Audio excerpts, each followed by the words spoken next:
What's up, everybody? JB here. So, I haven't done a YouTube video in quite a while.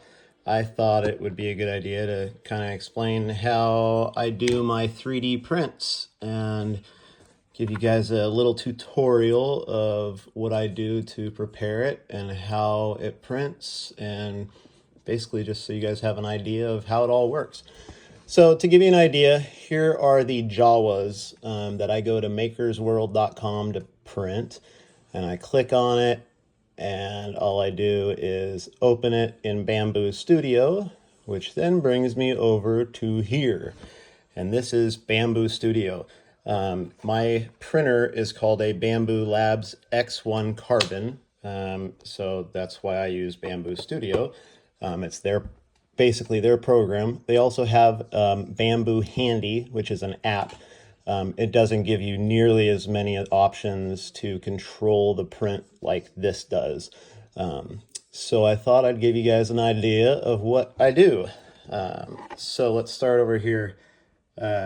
Basically, I choose what type of printer and nozzle I'm going to be using. So I choose my X1 Carbon, and it's a 0.4 millimeter nozzle. And I choose the textured PEI plate, which is what I use. And then all of my colors are already built into here because I'll show you over at the printer. When I input them, it automatically brings them over to here. I just click on sync and it brings them all over to here.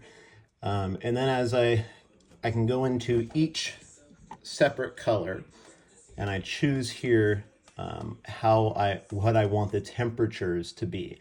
I know this is a little bit technical, but basically I choose what the initial layer is going to be and then what the additional layers are going to be. And then I choose, based on what type of plate I'm going to use, what the bed temperature is going to be. So I do that for all of the colors that I'm going to use. Then I come over here, and quality, I pretty much don't mess with it. I leave it all alone. It's just a bunch of how tall it's going to be, how wide it's going to be, so on and so forth, how much distance between the bed and the nozzle, things of that nature.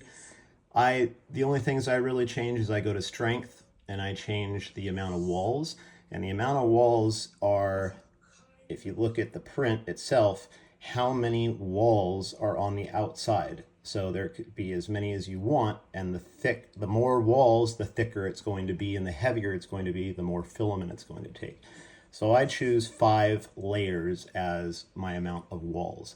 Then I choose 5 top shelf layers, and I also choose 5 bottom shell layers, and then I choose gyroid. Gyroid is the type of infill that gets put into the middle of the print, which I'll show you guys in just a minute. So I choose gyroid, and that's pretty much about it for the strength. The speed I leave alone. It is what it is. Supports, from here you can choose whether or not you have supports that are helping overhangs like this get built. You can choose to have supports on or not. But it won't print if you have overhangs. So anyways, this print doesn't require support, so I don't do it. And then if I go to others, I can choose to put a prime tower, which is this big piece back here. I'll explain that in a minute. Basically, that just allows, when you switch colors in the filaments, when it switches colors, it extrudes the extra pieces left over and it puts it into this prime tower. I'll explain that all in just a minute. So anyways, I choose to put the prime tower on, and then I choose to flush into objects infill and flush into objects support. And what that means is that every time it changes colors, like I was trying to explain a second ago, it tries to extrude the amount of remaining filament in up near the hot end, the extruder. Sorry, I'm losing my mind here.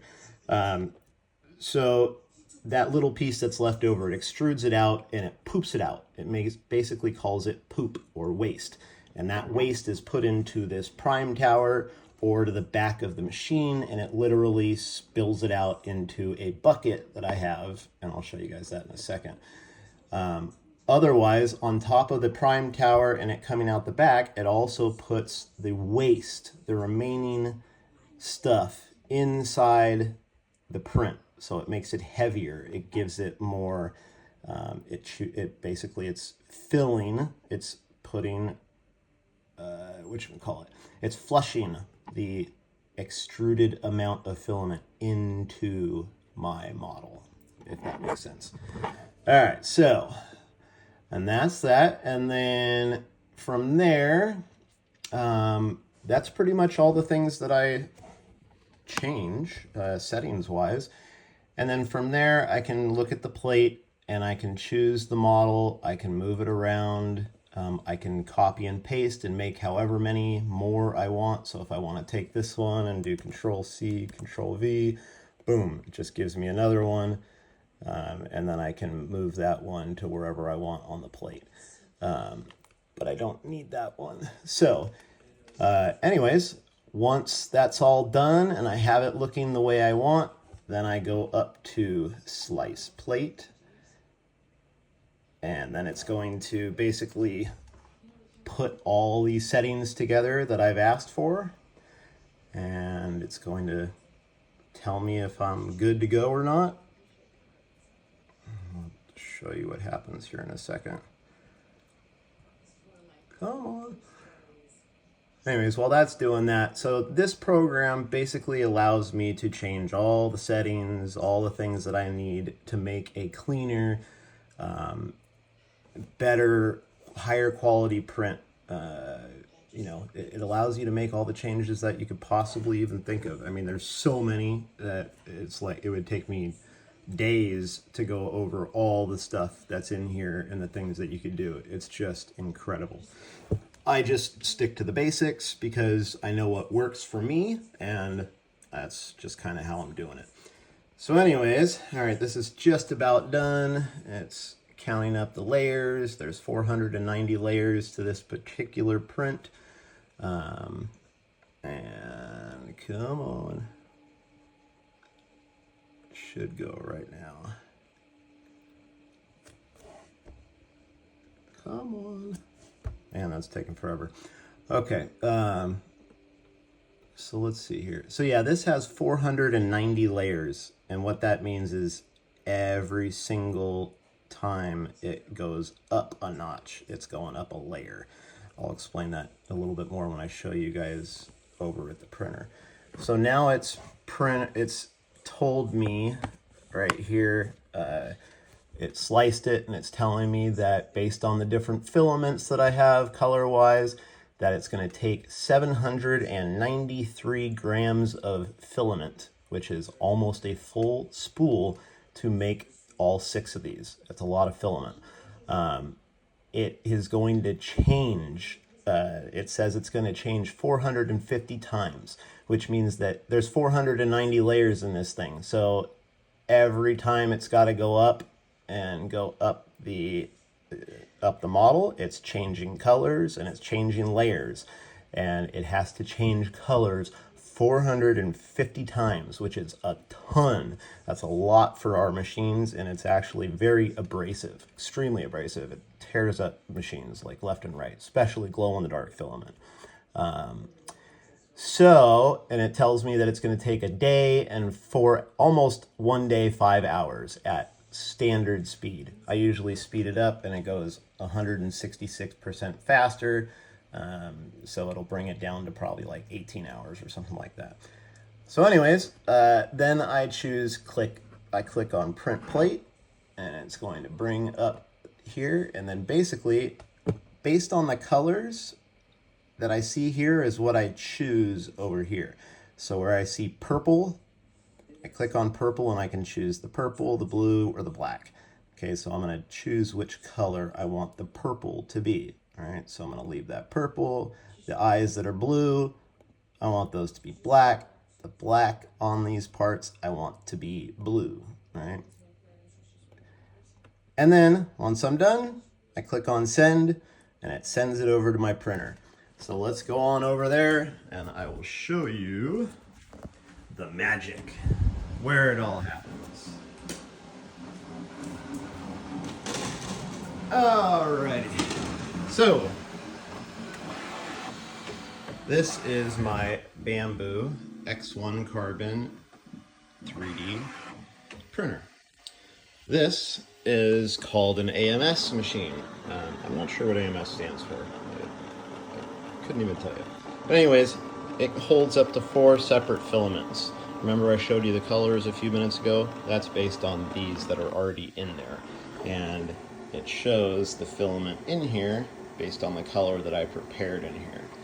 Alright, so this is where the filament gets stored, and then it comes out the back into this PTFE tubing in the back, goes all the way through the back, comes up through the side here, and then as you can see it comes out this portion and then goes to this piece. That is the tool head. That's where the extruder is. That's where all the magic happens. Okay, so currently I'm printing one of these Jawas, right? I'm printing 6 of them, and as you can see, I have it, well, it's a little hotter than it should be right now. It's supposed to be at 230 degrees and 65 degrees. 230 is the extruder temperature, 65 is the bed temperature. As you can see, it's got 286 of 490 layers printed so far. So right around, so the face and the eyes usually go up to about 390, and then that last 100 is the hood. At least that's what I've noticed so far. So right now it's changed filaments, it's pooped out that stuff in the back. You saw it kind of take it off. It drops out the back and goes into this box full of poop and waste. There's just tons of it. And every time it switches colors, it's got to extrude that remaining last piece that's in the tool head out. And that's why you get the extra waste. That's why it gets put into here. That's why it gets placed into that the prime tower like I was telling you about earlier. That's this piece right here. Okay. So that's that. And yes, I have desiccant in 3 different places. It brings the relative humidity to 10% or less. Right now it's at 14 because I have the door open. The machine right now is at 28%, which is kind of high, which probably means I need to switch out the desiccant in this machine. I have it in these boxes right here, and then I have it underneath where the temperature is. There's desiccant boxes, and I have desiccant in there as well. So it usually is supposed to be around 10%, same as in here. That's that. So anyways, that's kind of how it works. And yeah, so it here right now you can see that string that's coming out the tool head right there. It's coming out the hot end. Basically, it's extruding out the remaining filament from the last filament color that it printed. It's getting rid of it, and then it's going to replace and put the new color in, and then it'll come over and it'll do its thing and it'll print. And every single layer, okay, this has 3 colors, right? Let's look at all the colors. This has a color for the eyes, has a color for the face and parts and the body. And as it goes up, I mean, even when you get to here, you've got the eyes, the body, and the cape, all 3 colors that it's trying to print, and it's got to stop literally and print one color, stop, print another, stop, print another, and do that all the way up. And that's why it takes almost a day to print these little guys, because it takes so long to switch out the colors. That 450 times that it's got to switch, it literally takes like a minute or 2 to switch them. So do the math, and then plus printing time. So yeah, it takes a lot of time. So anyways, that is kind of how it works. I can't think of what else to tell you guys. Here's all my 3D filaments, or printing filaments. All up here is non-glow. Down here is glow.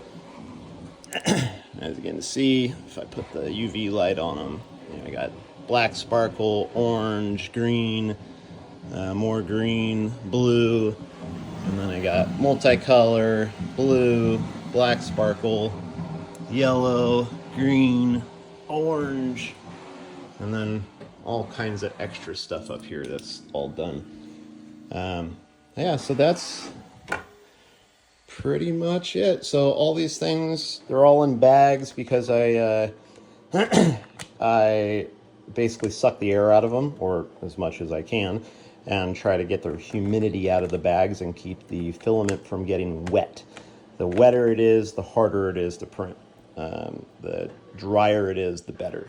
So that's why we measure the relative humidity and try to keep everything down to around 10%. Because right now, just in the room all by itself, I'm at 42% humidity, which isn't horrible, but it's also not great. So that's why they're in bags. And so we got the bags, we got the printer, we got the poop. This is just a dryer. You can put a roll in here and dry it. These are weights that go on the spools. There's desiccant inside here, and they act as weights to hold the spools a little bit heavier to get them to move easier. Sometimes when there's not enough filament on them, like on this one, it will get too light and it won't want to move properly. So anyways, I can't think of anything else to tell you guys. I mean, there are a ton of settings on here that I could play with and show you guys. I can turn the lights on and off, I can change the filament types, I can change the temperatures, the speed, I can do calibrations and self-tests, I can dry a filament, I can do all kinds of printing options. I can go into my micro SD card, there's an SD card in here, and I can pull up anything that I've saved or done on here. Then I can just go into my regular account, change what type of nozzle and what's installed on it and whether or not I've done any cleaning or lubrication. It tells me what to do. Then in here, I don't even know what this is, controller. I've never even used this stuff. So anyways, that's about it. I mean, it's a very simple, straightforward, somewhat plug-and-play machine. And I say somewhat because if you're doing, let's say, a single color print, sure, all day long, no problem, does it with ease. Multicolor prints, that machine has a real hard time with switching out filaments all the time, especially glow-in-the-dark filament, and I'll show you why. You see this hole?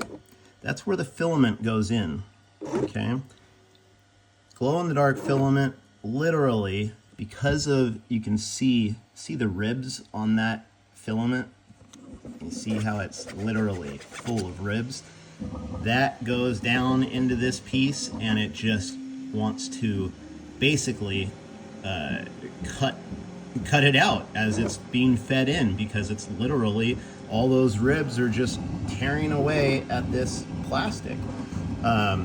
So glow-in-the-dark filament is super abrasive. It wants not only to break this piece, but then as it goes through this machine, there's a hub in the back where all four connect to each other, and it has magnets in it which act as sensors to tell us whether or not there's filament in the machine.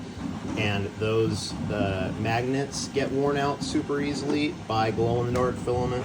And then it also ruins, it wrecks PTFE tubing. I just replaced this actually, but it was completely worn out off the side, and it does the same thing to the tubing that's inside the machine for all four filaments, and then connects in the back to go into the one piece.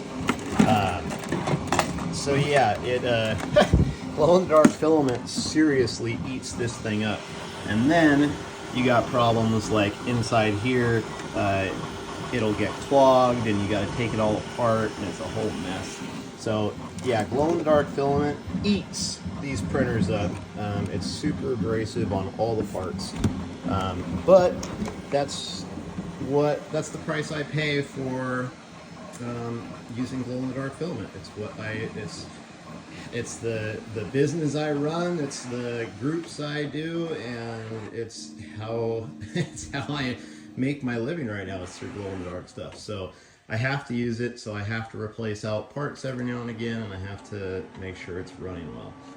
And then over there is all the resin stuff. I'll go into that another time. But yeah, this is all 3D printing and how it works, and I hope you guys got a good idea of what I do, how I do it, and you got stuff that comes out like this. This is resin stuff, but this is all 3D printed. Cool, huh? All right, guys. Hope you enjoyed my little 3D printing tutorial on what I do, how I do it, and why this isn't as easy as it looks. Trust me, I've learned so much and replaced so many parts of this machine. It's crazy.